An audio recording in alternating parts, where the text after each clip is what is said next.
سيدنا السلام عليكم ورحمة الله. مرت سنة على الوفاة ديال خونا فلوح، فبغيتكم اليوم ترحموا عليه كاملين. اللي ما كتبش لينا نشوفوه في التيران هز المايو د الوداد، ولكن كيتعتبر واحد منا وغادي يبقى واحد منا، فالله يرحمه. وبحال اليوم من سنة 2002 فاز الوداد الرياضي باللقب التاسع لكاس العرش، واللي فزنا به ضد المغرب الفاسي في النهائي بهدف ل0 من توقيع مراد الراجي. هذه فرصة، هدف وفوز الوداد بكأس العرش. هدف يمكن نقول بأنه هدف.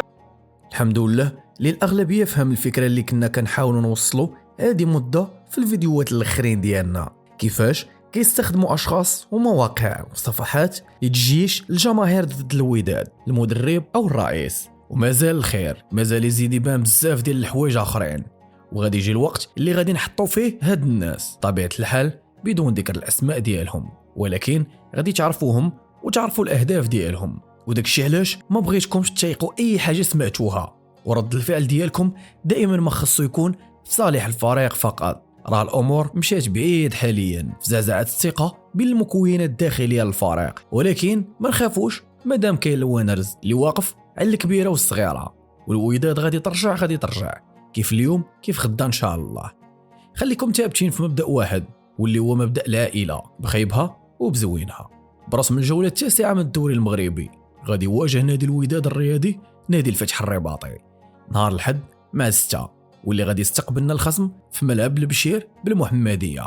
وهذه المباراه غادي تكون هي المباراه رقم 127 من بعد 126 مواجهه ما بين الفريقين الوداد والفتح. فزنا عليهم في 52 مقابله وخسرنا في 31 مقابله، وتعادلنا في 43 مقابله، وفي اخر 10 المقابلات فازوا علينا في 4 ديال الماتشات وتعادلنا في 4 وربحنا 2. واخر مره فزنا عليهم كانت في 2021. اكبر نتيجه سجلت كانت الوداد ب4-1.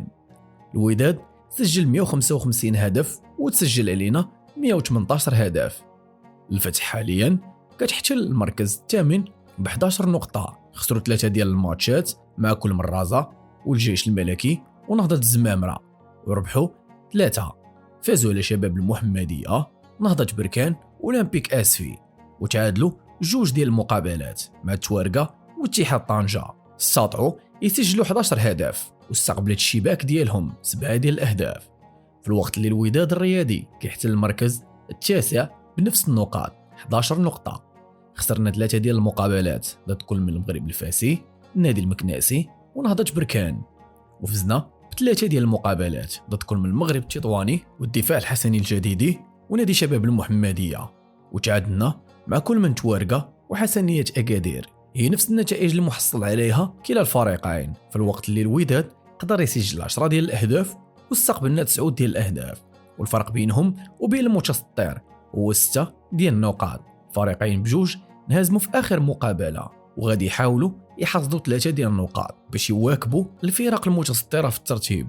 الوداد حاليا مازال ما حقق حتى شي انتصار خارج الديار، وهذا الشيء اللي غادي يبين لنا اكثر ان مهمه الوداد هي مهمه صعبه ضد فريق ما فزناش عليه هذه مده، واللي عنده هجوم جيد ودفاع متوسط.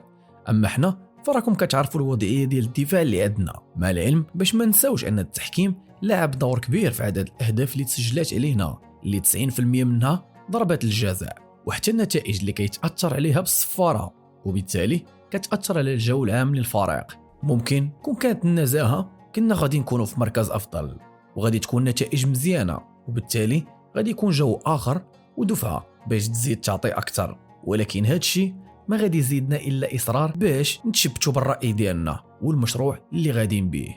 يا ما غرقات ورجعات، ولكن دائما ما كانت كتغرق فيها الفاعل. هذه المقابله غادي تكون صعيبه شويه لانكم شفتوا هذا الاسبوع كيفاش داز، والكميه ديال الضغط اللي كتعيشوا الفرقه حاليا، لا بالنسبه للمدرب ولا بالنسبه للاعبين، خصوصا ان الفريق انهزم في اخر 2 المقابلات، وهذه المقابله هي المقابله الخامسه خارج الميدان، واللي حاليا مازال كنبانوا ضعاف فيهم، بحيث قدرنا نحصدوا 2 ديال النقاط فقط من اصل 4 ديال الماتشات ب2 ديال التعادلات و2 خسارات. الفتح عندهم فريق زوين وكيلعب تحت القياده ديال سعيد شيبه، فريق اللي ما كيكونش عنده الضغط واللي دائما كيكون عنده مدرب اللي كيصبر عليه، كيعطيو الفرص للشباب وعندهم مدرسه ديال التكوين اللي مزيانه. فريق اللي ما عندوش جمهور كبير اللي كيشكل عليه ضغط كبير، عكس الوداد اللي غادي يكون عليه الضغط باش ما ينهزمش 3 ديال الماتشات متتابعه، وإلا خسرنا فغادي نلقاو نفس الصفحات ونفس الاشخاص كتهضر وكتنبح.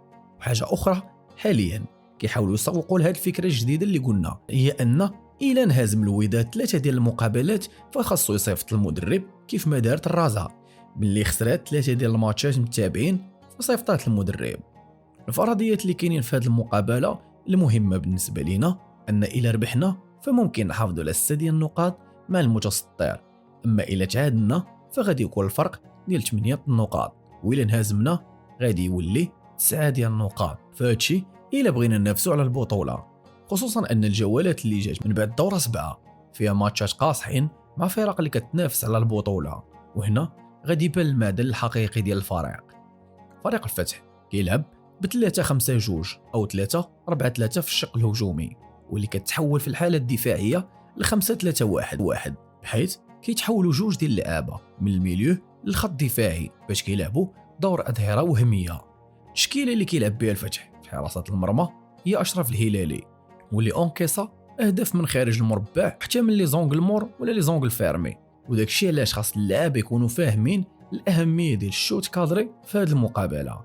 خط الدفاع كيتكون من بن خالق وبحسين وامين المسن، قدامهم السرغات وماهر سكحان وحذيفه المحساني هما اللي كيلعبوا الاظهره الوهميه. وفي الخط الهجومي كاين ثلاثي حمزه الهنوري هداف الفريق 3 ديال الاهداف، ياسين لامين وايوب مولوع، وكيعتمدوا على التفوق العددي في المناطق ديالك. كيلعب بدفاع متقدم من نصف الملعب وبالتالي كيشكل عليك واحد الضغط في المناطق ديالك وكيكاسي بناء الهجمه ويخليك تخرج الكره عاليه، خصوصا في الربع ساعه الاولى كيلعبوا عندك وكيضغطوا باش يحاولوا يسجلوا في الربع ساعه الاولى، وهذه حاجه اللي غتسهل عليهم المقابله. كيلعبوا بمبدا الكثافه اي التكتل في مناطق الخصم في الجزء اللي كتواجد فيه الكره والضغط على حامل الكره. عمليه البناء كيبداوها من الخلف تدريجيا بين الخطوط سواء بخط عرضي او بخط طولي مادام كاين تقارب في الخطوط، وكيقوموا بتنويع اللاعب باش ما يكونوش متوقعين. كيبحثوا على اخر لاعب في ظهر المدافعين واللي كيلعبوا ليه كره طويله واللي غالبا ما كتكون ناجحه. التفوق ديالهم والطريقه اللي كيسجلوا بها فكينجحوا باش يخلقوا تفوق عددي ديال اللاعبين في مربع العمليات، وكيلعبوا للدوزيام بال باش يسجلوا اهداف، واغلبيه الاهداف ديالهم كانت بهذه الطريقه. واستلام كره في ظهر المدافعين، الطريقه ديال الوداد في اللعب كتبغي فريق بحال الفتح، فريق اللي كيضغط باش يخلي المساحات فين نلعبوا حنا، ولكن دائما العائق كان في البناء الباطئ. كنشوف باللي المقابله غادي تكون مفتوحه وفيها اهداف كثيره، ربما على حساب الطريقه اللي كيلعبوا بها الفريقين. هاد السنه كنعيشوا شعور مختلف بسبب النتائج اللي ماشي المدرب واللاعبين هما السبب الوحيد والاوحد فيها، لكن هناك اسباب اخرى اللي كلكم عارفينها وكلكم خاصكم تستحضروها في الذهن ديالكم. هي الحرب هي مجموعه من المعارك اللي نقدروا نربحوا فيها ونقدروا نخسروا فيها، ولكن هذه حرب عصابات العدو فيها ما كتعرفوش واش بصح عدو ولا لا، كانك كتحارب مع اشباح ما كتعرفش اش ممكن يتجسدوا لك في كل معركه.